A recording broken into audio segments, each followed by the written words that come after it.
Last year, I managed to scrape together a 6-week vacation. It started in late June and went all the way through July. It took a lot of overtime and saving up, but it was gonna be a magical time. I'd bought a new car and was gonna drive state by state to visit friends and family. You know, the aunts and uncles you haven't seen for a decade, the cousins, the childhood friends. I had it all planned out. 5 days before the vacation started, those plans changed. I was coming back from lunch, and a sedan blasted through a red light as I crossed the road. It clipped my left side, snapping my knee and shin bone. Did some pretty nasty damage to my left elbow as well. So all my packed bags were abandoned in the hall, and my new car was left to collect pollen dust in the driveway. It took me an entire afternoon just to call everyone and cancel on them, one by one. Maybe next year, right? So my magical summer was turned into an involuntary staycation. I live in a townhouse, great location, about a 10-minute walk off Main Street. The house is split into 3 parts, each one a separate space. I lived on the top floor, 3 rooms, and a kitchen. Not much, but spacey. There's an identical setup for the space on the ground floor, but that place hasn't been rented out in 2 years. The townhouse is constructed in a way that the various floors are independent of one another and have their own entrances, making it a sort of apartment complex. In a way, there's also a smaller space in the basement. 1 room, 1 kitchen, a bathroom. It was supposed to be used as a temporary space for the landlord's kid, but they found some serious water damage and had to do some work on it. They figured they might as well do some touch up on the plumbing as well. All this work, of course, coincided with my staycation. So not only was I supposed to stay at home for weeks on end, but I also had to do so to the sound of constant machines, jackhammers, concrete saws, cars going in and out of the driveway all day long. After just 1 day, I could tell exactly what sound came from what machine. They also have the security system. If the door has been closed more than 10 minutes, it locks up, and you have to input a code to get the warning beep to stop. That warning beep went off at least 2 times every hour. I could hear the goddamn beeping in my nightmares. I tried to make it work. I got some ear protectors and tried to stream some shows with subtitles, but I could still feel the shaking. Temperatures were just south of 100 degrees, but I couldn't open the windows, or the construction sound would just get amplified. So I was stuck inside, in complete and absolute misery, with nothing but this droning machine torturous company for weeks on end. All the while, I could see my packed bags waiting for me by the door with nowhere to go. I could barely move. With some effort, I could make it to the bathroom, kitchen, and then back to bed. I had a friend of mine come by with some groceries about every 3rd day, but most of the time I was on my own. I would count the minutes until the repairman clocked out. That was my only time of day to get some actual rest and to watch something with the sound on. It was one of those nights when I was up re-watching The Sopranos when I heard yet another car come up the driveway. It was somewhere around 11 p.m. As soon as I heard that grating motor, I got this Pavlovian response to cover my ears. It was just a car, but after living through nothing but construction noises all day, I couldn't bear the thought of the slightest inconvenience. In the after hours, I hobbled over to my window, ready to get into a scream fest. If I heard a single bang of a hammer, I'd be filing a noise complaint. I was on edge and frankly exhausted. Just standing up, even with a cast, felt like having glass shuffled around inside my broken leg. And the itching. Thought I'd ignore the itching. But when I got to the window, I saw something I wasn't prepared for. One of the repairmen had brought his private pickup. He'd brought his teenage son along. Together they started unloading what looked to be about 20 pounds of planting soil, a box of candles, and about a dozen of arm-length lead pipes. I was dumbfounded. I'd been readying myself to get into a screaming match, but now I was just confused. They went into the basement in waves, carrying everything inside. Then they just stayed down there for some time, at least 2 hours, maybe more. I watched them as they left. They seemed excited. The son was moving back and forth, making wild gestures, and the dad kept smiling and nodding. When they drove away, they turned up the music and kept the windows rolled down. They were having a little party of their own. The next day, no one showed up. It was a Wednesday, and they should have been there, but no one came. All the tools were left outside. They were far from done. The driveway was a mess, and there was plenty of work to be done. Still, I couldn't complain about having a quiet afternoon. For the first time in literal weeks, I spent the day without my ear protectors, rewatching all the Jurassic Park movies. That night, 2 cars pulled into the driveway. The guy with the pickup from the previous night, and an old mud-colored sedan. 4 people in total, none of which I recognized. 2 guys, 2 women, all of them somewhere in their 40s and 50s. I couldn't see what they brought, but it was entire bags and boxes full of stuff. The only thing I could recognize was a handful of royal blue plastic tarps and rope. They were down there for hours. I hobbled over to my front door to listen to what they were doing, but all I could hear was speech and a little cheer every now and then. At one point, someone exclaimed something and the others laughed. It sounded like they were having a good time. I didn't like it, not one bit. They didn't leave until about 3 in the morning. I heard them get into their cars, laughing all the way. I was tired enough to almost fall asleep standing up at that point, but I decided to do something. I wanted to know what was going on. It took a lot of effort just to convince myself to try. I had my phone with me, just in case. A wrong step could send me right back to the emergency room. I got out the front door, hobbled my way to the ground floor, and all the way up the side of the house to the basement entrance. It took me about 15 minutes. The basement had been locked up for the night, but my front door keys could open the lock for both the ground floor and the basement. Perks of having a lazy landlord. The lock clicked open. More stairs. The ceiling light didn't work, but there was a large flashlight right by the entrance. I grabbed it and continued downward. The air was damp with smells, mostly soil, but also dust and plastic. The space wasn't supposed to be very large, but they dug out a massive chunk of ground. It didn't take much effort to see that something wasn't right though. The entire concrete floor had been ripped open. This was probably part of fixing the water damage. They'd covered the raw dirt with blue plastic tarps and then started to fill it with planting soil. Along the edges of the dugout hole were lead pipes. They'd been driven into the ground and had a candle placed atop, like standing torches. 12 of them in total in a perfect circle, and in the middle of that circle was a safe.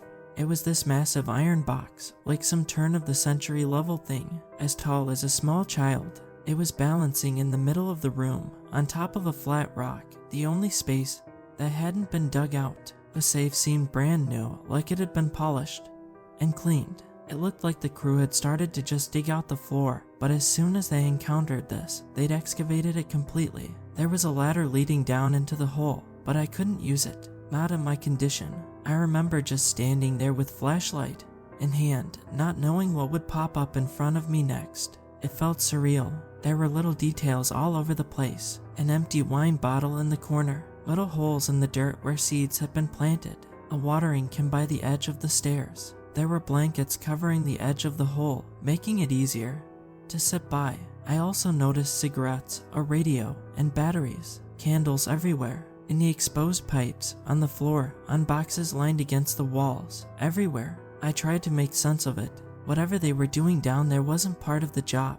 Still, I had a hard time figuring out what exactly they were up to. Hello. The voice was distant, yet clear. I got the mental image of a flower bursting through concrete, something making its way through a barrier. But there was no question about it. It was coming from the safe.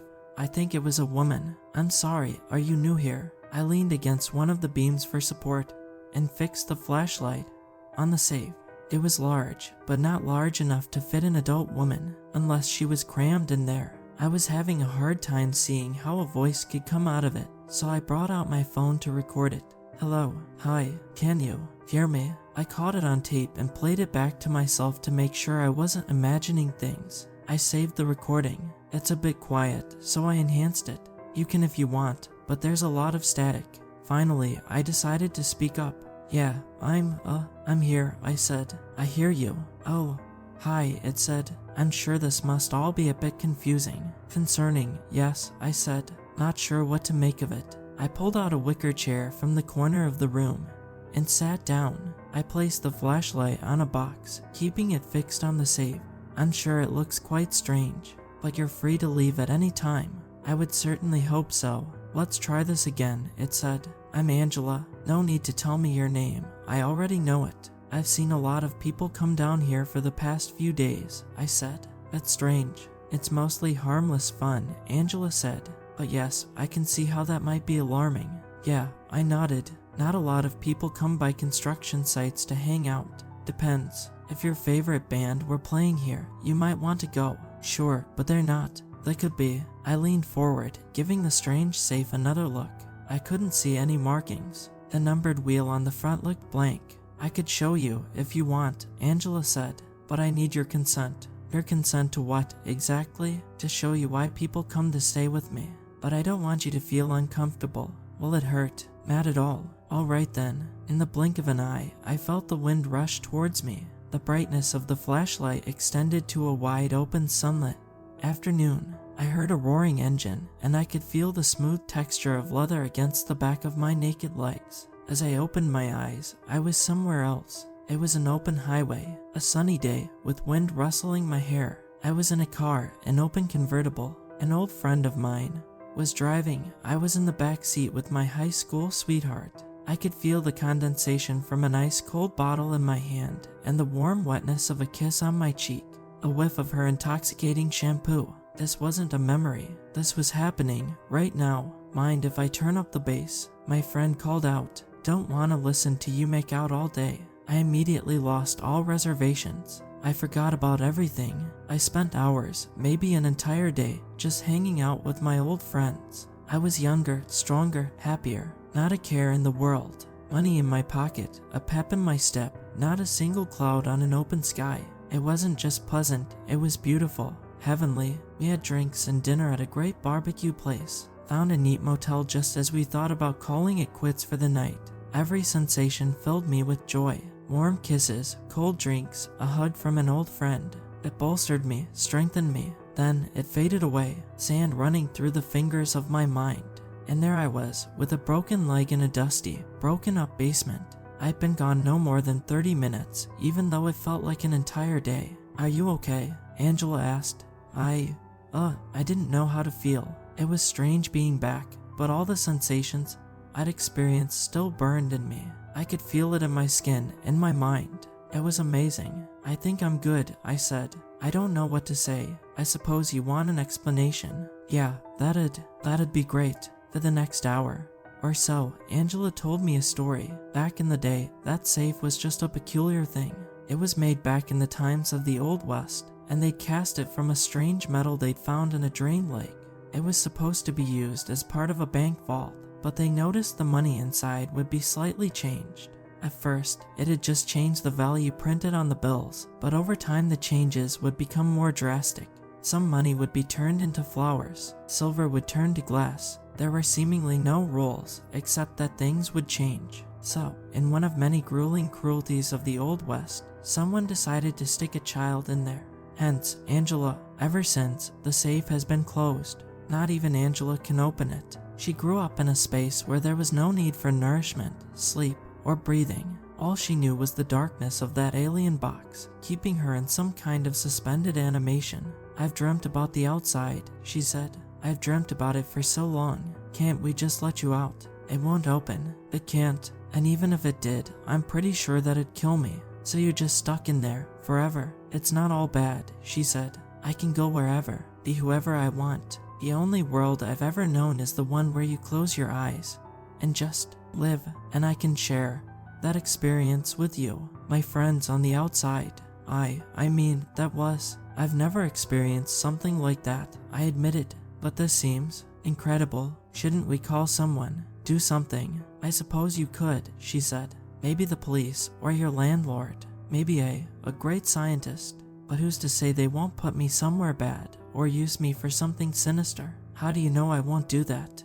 I said. I'm not better than anyone else. I'm a pretty good judge of character, said Angela. And I think the two of us will get along just fine. We chatted for another 30 minutes. Just small talk about everyday life. My job, my relationships, my dreams and hopes. She was very curious and supportive. When I finally had to leave to get some sleep, I couldn't help but long to be back. But before I left, Angela stopped me. Next time, won't you bring me something? She said. It feels good when things change. That's why they bring things here. A poster, maybe some crayons to draw on the walls. Why? I asked. This, the safe, it needs things to change. If they don't, it sort of lulls itself to sleep, bringing me along. So you need an offering. No, nothing like that. Nothing dramatic. Just something that changes this space, makes it look different, or feel different. I'll think about it. The following day, the construction noises were back with a vengeance. Louder, seemingly random, and non-stop. They'd brought in not only concrete saws and jackhammers, but also a small wood chipper. I was exhausted from the previous night, and spent most of the day just trying to keep my eyes shut. But there was something else as well. I didn't want to get up. I wanted to stay in bed and dream myself back to that impossible day. The wind in my hair, the open road, all worries so far behind we couldn't see them in the rear view mirror. The real world felt cold to me, awkward, like a cocoon wrapped around a struggling insect, yearning to fly free. That night, I skipped dinner and went straight for the basement. I was halfway out the door when I stopped to consider Angela's wish that I'd bring something. I considered skipping it, but there was that tiny part of me that feared that if I did, she might not show me that magical space again. But if I did, I was subjecting myself to her wish. Then again, it was up to me. I could make my own choices. I decided to bring her an empty flower pot. The plant in it had long since died, and I didn't have a use for it anyway. She seemed to like flowers and dirt, so why the hell not? But the basement door was already open. This time, I wasn't alone. There were 2 repairmen down there, along with 3 random strangers. All the candles were lit, casting a warm light across the room, making the shadows dance on the walls. They were all lying on the floor, some inside the pit with the safe, others on the concrete floor. They looked like they were sleeping, twitching, grunting a word every now and then. Little chuckles, sighs of relaxation, like the strangest slumber party I'd ever seen. The wicker chair I'd sat in the previous night was waiting for me. I'm glad you came back, said Angela. Thank you for the gift. I figured you'd like it, seeing as you have. Potting soil and all that. I looked around. Standing among these restless strangers felt wrong. They looked too happy, too content. I felt like the only sober guy at a party. Why do you do this? I asked. What's in it for you? I get to live it with you, Angela said, and I can't do it alone. But what's the point? I asked. It's all fake. What's the point of any experience in the end? She asked. It all goes away with us. Sure, but with that point of view, nothing matters. So let's make the best of it while we can. Wait, the blink of an eye, a sunset beach on a tropical island, palm trees swaying in a warm breeze, children playing in the water, distant strumming on a guitar, and the thumping bass of a party, freshly cut honeydew melon on a platter to my right, and an entire night of possibilities ahead of me. Angela, I said out loud, we should talk about this. I knew I wasn't really there. That strange sensation in my stomach was still bothering me, telling me that this was all wrong, unnatural, but being there, in that moment, I couldn't discern it from reality. This was Angela's dream for me, and she wanted me to be happy. I was already there. Why shouldn't I indulge? Over the next few days, I started to get to know the other people going down there. Some were part of the construction crew, others were their friends and family. Some went down to spend time with people that had passed. Others were living out dreams of long-lost love or missed opportunities. This one guy was obsessed with a TV show, and Angela helped him live out his dream of being part of the cast. There were about 12 people overall, and I got to know some of them pretty well. The amount of time we spent with Angela changed from day to day. Some experiences could last for days on end, while only spending hours in the real world. My longest time was about 3 days, while only taking about 2 hours of real time. I was the VIP on a Caribbean cruise, being pinballed between an open bar, smiling faces, and never-ending comfort. And once I stepped out, the others were there for the come down. We shared our experiences, had a few cups of coffee, and went on with our day. Some wouldn't leave though, some would stay there. I lost track of time, overall. I missed doctor's appointments, checkups, follow-ups, all of it. I stopped taking calls, and I forgot to give my friend money for groceries. I started having trouble discerning my real needs from the comfort of dreaming. I only ate and slept because my come-downs would get worse if I didn't. That moment where you come back to your body can be devastating if you're hungry, tired, and thirsty. That's why some brought wine, It was easier to come back if you were a bit buzzed. I was involved with this group for about 4 weeks in total. It felt like a lot longer, since every time we went along with Angela would feel like a day in and of itself. I went on countless adventures, to the point where I started to dissociate with my body. I'd forget about all my needs and wants. Like, what's the point of changing your shirt if you're only going to be awake in this body for another 6 hours or so? It kind of felt like putting on a 3-piece suit before heading to bed. Now, my leg was still broken. I had people come by to help me downstairs, and the lot of us had fixed up that space pretty well. We'd hung lights along the walls, colored the concrete floor with crayons, and watered the sprouting flowers growing from the pots and soil. I don't quite know what they were supposed to be, but it was called Helianthus Cerulean. Apparently, it was Angela's favorite. We'd made that space our own. Then there was that one night. There were 26 of us in total, all gathered in that basement. I sat in my wicker chair. Others were spread out all across the room. There was this sense of anticipation in the air, like charged static. We could feel tonight was going to be special. And finally, her voice came through. "Oh, isn't this something?" laughed Angela. "So many friends. Thank you for this confidence. I don't deserve you." Some laughed, some just smiled. There was a young couple leaning against one another in the corner, raising a drink towards the safe. Good vibes all around. "Tonight, I want to meet you all. There, on the other side. Is that okay with you?" A cheer rose from the crowd. Of course it was okay. We loved Angela. We were dying to see her. "You're all too kind. Sweet dreams, my loves." As I exhaled and closed my eyes, something unfamiliar blanketed my mind. And when I opened my eyes, I was somewhere I'd never been before. I was looking down at my naked feet, buried into black sand. My legs were glazed with the light from a red sun setting over a white horizon. A dark, endless ocean spread out in front of me. The others were there as well. Some looked younger or healthier, but we were all there. Our best selves, relieved of worry and pain. "It's different," someone said. "We're really here. We're all really here." Some cheered. A couple of girls were dancing by the water. The young couple was making out, rolling around in the sand. I just stood there, taking in the magnificent view. Closing my eyes, my real life felt like the dream. This was the actual me, dreaming that I was a miserable office drone with a broken leg.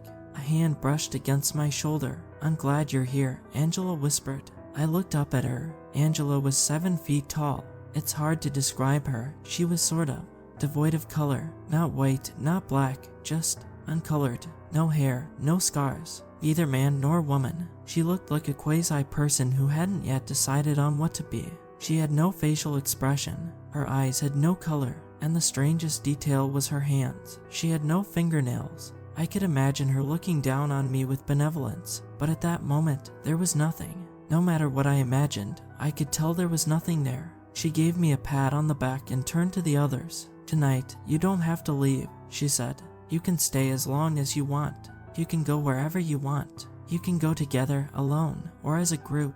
There are no restrictions. Your generous gifts and your confidence in me have realized my full potential." She dove into the water. We followed her. Others crowded ahead of me, eager to follow her into the deep. I lagged behind. "Let's go for a swim together," she said, "to distant shores and untold lands beyond." My leg hurt. There was this uncomfortable nerve pinch shooting up the side of my body. I looked down. I could feel the water pulling around my feet. I was perfectly fine, but I could still feel the pain, the real pain. Looking back up, some people were gone. I tried to find the young couple, the girls who'd been playing by the water. Counting heads, I only saw 19 of us. Had some of them gone ahead? As I scanned the surface, I saw a head dip under the water. They didn't come back up. One by one, people started to doubt. Some looked at one another, unsure of what to do. Angela, who was the furthest out, urged us to hurry. "Come then," she laughed. "It's not that far." I saw a man ahead of me have a change of heart. He turned to head back to shore. He met my gaze for a second, and in the blink of an eye, he was pulled under. Panic. We fled back to shore. I saw something moving in the waves. Some who dipped down came back up, screaming for help. Others just screeched like wounded animals. A cacophony of horrible realizations came at me all at once. "Let go of me. Let go." One screamed, "It's got me. It's got me. Please. Please. No." As soon as something cold touched my toe, I flinched. and for a moment, the spell was broken. I was back in the real world, standing at the edge of the concrete hole. Everyone else had jumped in. Some were having seizures in the dirt, others had stopped breathing. I saw a young man with a broken neck. I had been putting weight on my wounded leg, which had distracted me from jumping in myself. I'd been compelled, but that tiny bit of pain had kept me grounded. The safe was slightly ajar, and something was emerging from within. Then I was back on that beach. White algae were spreading across the black sand like sickly veins. I saw one man being dragged into the deep, no matter how hard he dug his hands into the sand. There were only a few of us left. Just a little further, said Angela. You're almost there. Her voice boomed across the horizon. I tried to run, but I couldn't. My leg hurt too much. But I clung to that pain. I let it radiate through me. I listened to it, and I let it pull me back to what was actually happening. Reality. That spiking ache enveloped me, and I opened my tired eyes. Something let go of my arm. As I pulled my way back from the edge of the hole, there were only a handful of bodies left. A colorless arm emerged from the safe, grabbing a middle-aged man by the leg. It started pulling him back. It's not too late, said Angela, her voice much clearer now. You can still come with us. What the hell are you doing to these people? I asked. What is this? They're coming with me, she said. We're going away. You're killing them. You're killing us. With your consent. The body of the middle-aged man snapped and twitched as it was forced into the safe.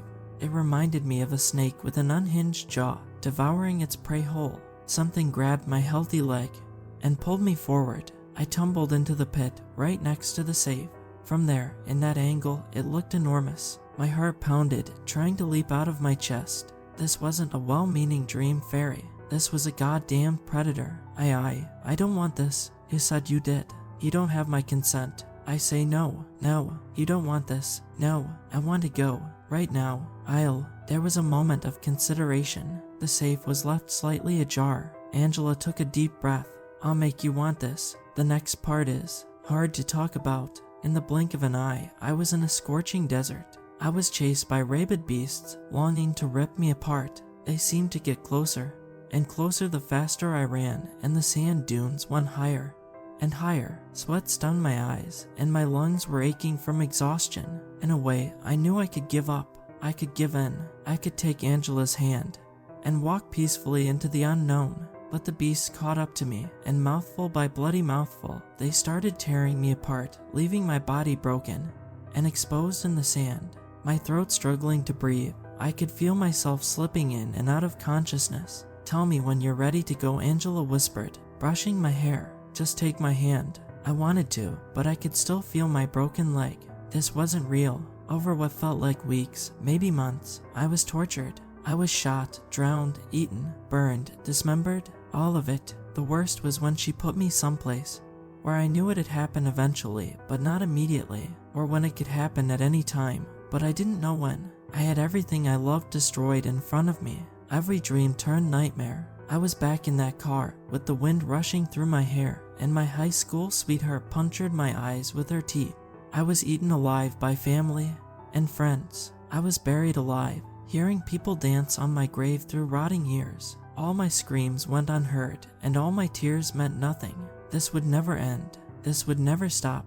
A never-ending parade of misery, and no matter how much I screamed, cried, or begged, it didn't matter. I had to submit. I had to give her my consent. I had to, or this would keep going. But I held on to my pain, the real pain. I knew that somewhere out there was the actual world, with real horrors and real experiences, where dreams were just dreams. At some point, I woke up in an ambulance, an oxygen mask chafing against my nose. I could smell blood. I couldn't move my arms, and there was a strange tingle in my fingertips, a deafening siren pounding my ears. He's coming to. Someone called out, Sir, sir. I remember looking into the eyes of a young man standing next to me. He was trying to check my pulse. My leg, I said. It hurts. It really, really hurts. And it did. It really did hurt, for real. One of the other contractors had been wondering what was going on. People had stopped answering his calls. He'd come around to check on the place, only to find me, alone,